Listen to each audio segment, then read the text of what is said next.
All right, so I'm gonna just talk through what I'm doing right here. So I figured we'd do a video like this instead of just kind of, I don't know, trying to edit this that much. I didn't have a lot of time. But anyway, in here, you can see there's a bed. And this bed is like right on the shoreline. And I actually walked up on it. And there was a male and a female. And we might be able to see the female here. Oh yeah, you can. She's usually cruising around anyway. I kind of spooked them. You don't really normally want to do that when you're sight fishing, but it's been a while, and I wasn't expecting anything on beds, to be totally honest. It's been cold, and also we get like one really good warm day, and then now it's back to cold even right now. But and I went over there again, and the male's there, but there's a female here, and at the time I didn't know how big this was, and you can see I'm like getting down behind this boulder here. And you can't see that, but that female and the male both come to the bed, or they stand right off the side of the bed.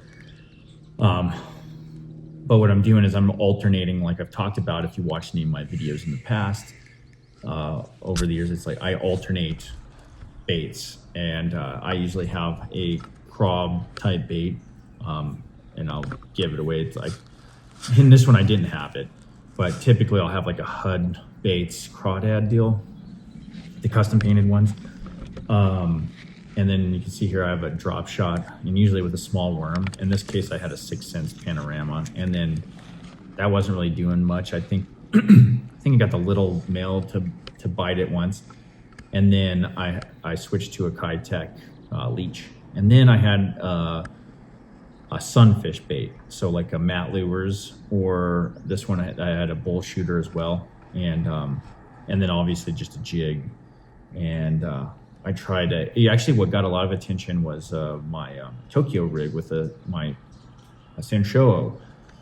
But ultimately, also one of the other effective baits I have here is I had a Flick Shake, the Jackal version, with just a little 16th ounce nail weight in there. And I actually broke her off twice with that. So I got her twice with the Flick Shake. And then, but anyway, here, we'll get into that here in a second, but here I got the drop shot rod up, and I'm just kind of sitting behind this bigger slab. I'm using, from the shoreline, it's easier to use your environment to conceal. Sorry, the dog's going outside.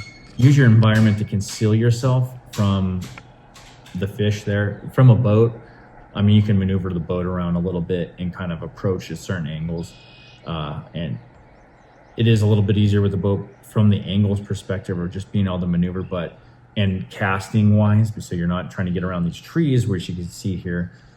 But from like a tactical perspective, I'll say is like I could sit behind this, and those fish didn't even realize I was there. That, and there's some cattails. But anyway, that's what I'm doing, is I'm actually edging this. And a lot of times when I'm sight fishing, when they're semi-locked onto the bed, I'm actually trying to find that spot on the bed. There's usually a spot, and it can be, well, it just depends. Sometimes I'll just come and bite it, but sometimes there's a spot on there, and it could be the size of a dime. It could be the size of $50 or upwards of a small, like, tea dish. And if you hit that spot, they become aggressive, and they'll come in, at least move it. Like I found it on the mill, and he came over there. But if you're not really conscious about it, he'll suck it in and suck it out really quickly, just trying to move it. Sometimes the male will grab it and actually move it off the bed. And that's kind of what you're looking for. Anyway, went about this a few times. It's got some moss still around the bed, so I'm getting my weight stuck. But what you can end up doing with the drop shot too is, if you can't, like this, it's really hard to get the drop shot on the bed. So I'm flipping it past, and I'm bringing it in. And what I'm doing is I'm actually hooking the weight itself in the weed, and then I'm dangling that lure overhead. So sometimes you got to do that. Other times, if you can get the weight to sit on there and dangle it and give yourself a little slack. But in this case, from the shore, I'm hooking it, and then I'm pulling that thing, and I'm letting that bait and trying to go in their face. These guys are actually pretty smart. For where we're at, it's surprising to see how smart these fish are. I was very surprised. Usually, like even on some highly pressured lakes, like let's take like a Lake Eufaula in Alabama, I'd go around like this and there'd be other boats around and I would catch them. But in this case, they were pretty hard to catch. In fact, I left here, went and found even bigger fish. At this point, I didn't realize how big this fish was. So anyway, found an even bigger fish. They weren't locked on, so then I left him or her and came back to this one. But regardless, when you're sight fishing, I like to have a rotation of rods, almost like a pitching staff. And that way you switch up every once in a while to get them fired up a little bit too. So you can do that as well. If they're not super long, you can get them fired up. I like the bluegill, the crawdad, something very realistic, then follow up with a worm. Some guys like the white colors or reds. I prefer to go with natural, especially if they're really pressured. Like seems like these are, I'll use like a red craw or a brown with red craw. Bluegill looks like a male bluegill that's raiding beds. There's my flick shake. Okay, so it turned out to be a good deal. I just ended up getting the 5.8 flick shake, which I usually for this kind of stuff use the 4.8 unless it is a big fish, which this turns out to be a pretty big fish. But anyways, the rotation aspect of this, like you're rotating baits through there, you're not just throwing the same thing. And what it does is it actually sets these fish off a little bit. They see something different. It comes in the bed. You're starting to play on their. Each one is like a little riddle. That's why I love bed. I love bed fishing or sight fishing in general when you're on the bed. And I release them. I don't do that even. Maybe in a tournament I might go weigh them in. But anyway, I like to release them immediately. But it's like a dial. Lock, and I'm just sitting there trying to figure out that combination when they're tough. When they're easy, when you can go in there, and sometimes it is that way where you just go and put something on the bed and they just attack it, especially if it's like a bluegill thing. See, in this case, okay, so I've already broke off on this fish. So I've come back, I broke off on this fish, and I actually decided I broke off twice. I think I went straight braid on this. I can't remember if this is right. So I end up, that female, she can't see me even right there, so she comes up on the bed. I pull it up over, and she kind of nudged, and see, like she went, and I broke her off right off the bat.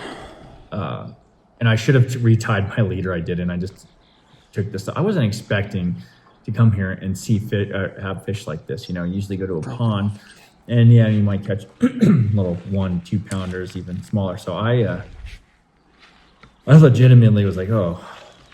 Well, I think you should always retire lines. That line's been sitting on that rod for God knows how long, So I think, I can't remember if this is the first time. So I actually retie to where my lead is actually really small. It's like, oh, it must have been like a little nick. So I'll retie here.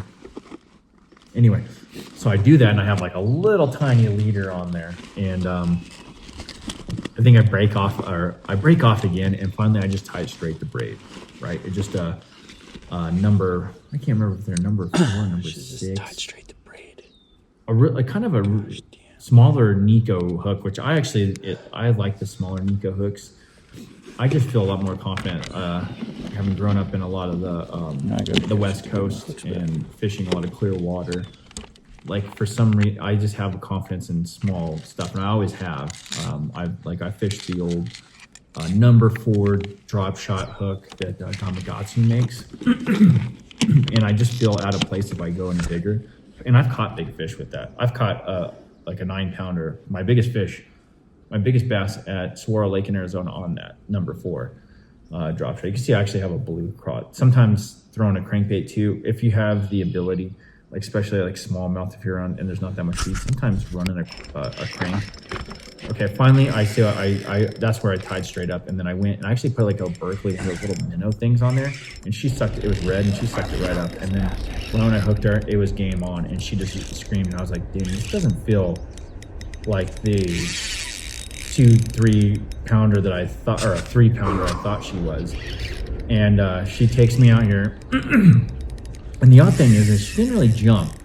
And you'd think a fish like this would go straight to deep water or whatnot. Of course, there's here for some, there's no weeds. So what she ends up doing is I think she's trying to find an area. She's smart. And then she ends up just tying me up and going straight into cattails. And even this, since I've been out of the game so long, I really didn't realize how much water there was in those cattails. So one, I underestimated the fish. Two,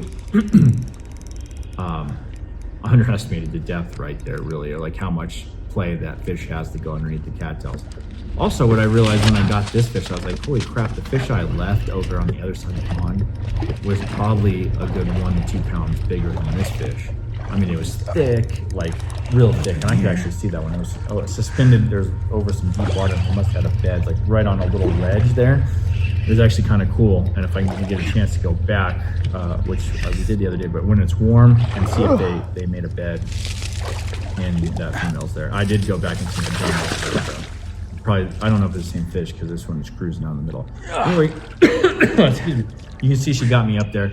I just had to go in there, go in manually, and grab her, and I was like, dang, I totally underestimated this fish. And up north, like where I'm at, this is a trophy bass, because this thing's like a 6-7 pounder, and I don't have a scale, but I just know, and it's thick, it's full of eggs, so it's fat and dense, and it must be, they just thought trout, and they have crappie and bluegill in here, so this thing's just eating well, and there's crawdads, but you can see, got her inside the mouth, top of the lip, she sucked it in, almost fit my fist in her mouth.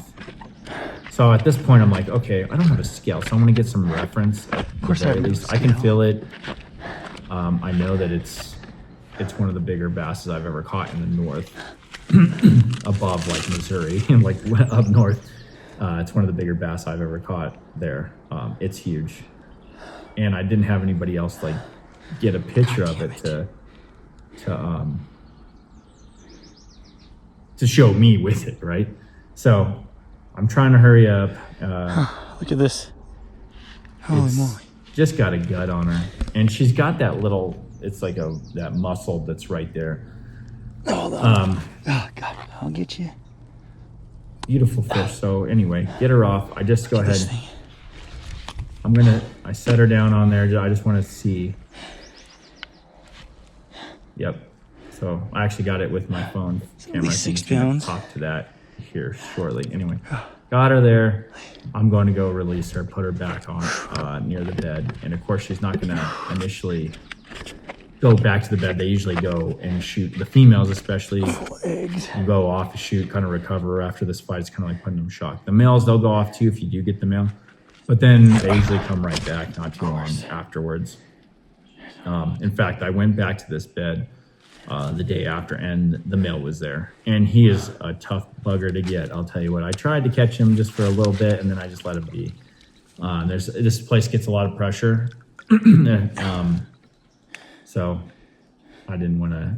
I figure if he's not biting for me and whatnot, I'll just leave him alone, and hopefully nobody gets him and like keeps him, because I know there's a good population of bass in there, but the size, you can tell, like, after seeing that female, that male must be about a 2-pounder. And there's just a plethora of littler fish here. So, oh man, it seems like there's a certain class of fish that spawn together. Those bigger fish, that's crazy. Those 6-7 pounders have like 2-pound, 2-3 pound males that are with them. Okay, so here's my camera, my phone camera footage, which I drop it on the ground just to get a better perspective, because that GoPro that I was wearing wasn't the greatest thing in the world. It's an older one. But anyway, moral of the story, when I went there sight fishing, one of the things I should have done a little bit better is probably not just walk up there like that and see if we can get a good look at it. Bigger than a Plano box, and the width of it, the girth. Beautiful fish. Anyway, I'll have to get a scale next time. Just one of those things where, well, I guess overall, like, it took me about an hour to get that fish to bite. Playing with lures, rotation, seeing what they react to. In the end, in the tournament, I would have sat there. I'd have sat an hour something an hour, 2 hours for that fish. Absolutely. And then I'd have gone to the next one, and then I'd have tried to catch something else. But that fish right there, just I would have put the time in. More than likely, I would have had it where I would have gone and, like, let's say, a practice. If I'd have rolled up on a tournament, but if I in practice, I would have seen what they react to. I'd have been a little more prepared from the boat, so it wouldn't have taken me that long. I would have probably got that fish within, I don't know, I'd say 30 minutes. But anyway, that's my little sight fishing tale. It was a blast. I mean, this was right after I sold my boat, like I was telling you guys. And by the way, I go pick up the new boat this next week. So, but anyway, so I was a little depressed. It's like, man, I had a lot of memories in that boat, a lot of tournaments, and why not go and hook into something like that? And it turned me around a little bit. So anyway, like, subscribe, and I will be making some more videos. We got the boat. We're going to go get that thing, and we're going to do some walkthroughs with it because there's not that much on the tubes going over these boats. There's only a couple videos, and I think that I wouldn't make it if there's like 50 million of them like there is for all these other boat manufacturers. But for this particular model, there's not much material out on the interwebs when it comes to videos and understanding what this boat can do, what it has. So we're going to go through it. Anyway, peace.